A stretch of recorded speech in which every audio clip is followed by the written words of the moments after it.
Hello everybody, today in front of me I have Huawei Nova 10 SE, and in today's video we would like to share the top 5 pro tips and features for this device. So this first feature for today is the Fingerprint Unlock, so it allows you to lock your screen with your own fingerprint. In order to enroll and set this feature up, enter the Biometrics and Password category of settings, go for the Fingerprint ID page. Prior to enrolling any biometrical screen lock methods, it is required that you set up some backup method as well. I'll set it to be pattern. We'll enter the pattern that I would like to use and confirm it by redrawing. Then click on Done option, choose what will the Fingerprint ID used for. I'll just roll with Unlock the device. The scanner is located at the side power button, so just start the enrolling process by laying your finger onto it.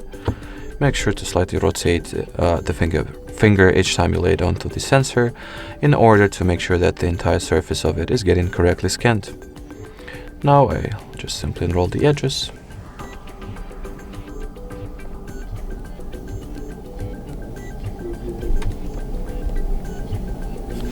So the fingerprint has been successfully added. Now we can go ahead and test how well it works.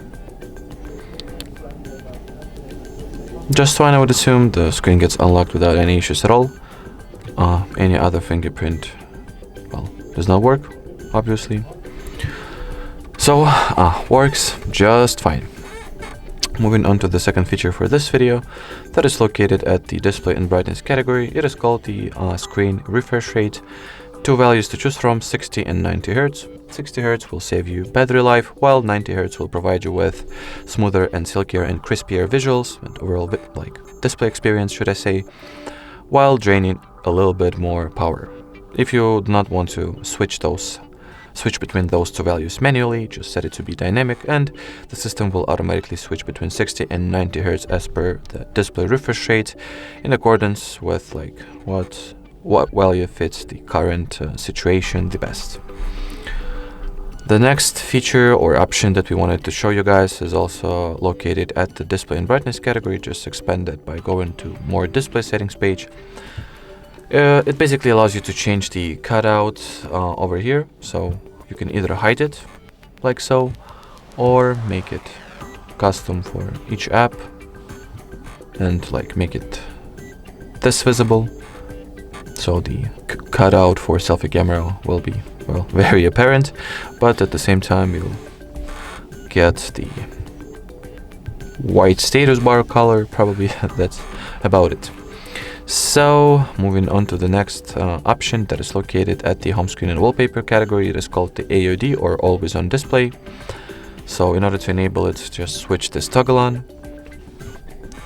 In here you can change it display mode, so you can either make it so that it will be only visible after you tap the screen, set some time frames for it to be active and, well, inactive respectively, and set it to be permanently visible, which I'll do myself. Now choose what design you would like for it to have. Quite a few options to say at the very least, so a lot of images pre-installed, graffitis, which are just custom signs, artistic images, analog clock designs, and digital clock designs. You can always add your custom image, just upload it from the gallery. So let's say I'll go with this one. Then I can choose the text color over here, as well as the clock position and, well, the layout of AOD elements in general, and choose whether I would like for it to display date and time and notifications and battery. Once you're ready to apply the changes, just tap on the respective button and, well, you'll get the always on display of your dreams, should I say.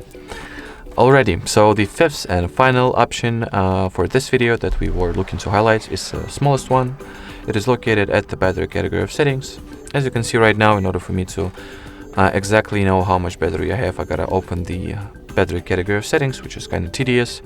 But if I would like to know at all times, if I would like to be able at all times to check the battery percentage and have it right here at the status bar, just enter the battery category of settings, expand the available battery percentage values, and choose for it to either be next to the battery icon or inside.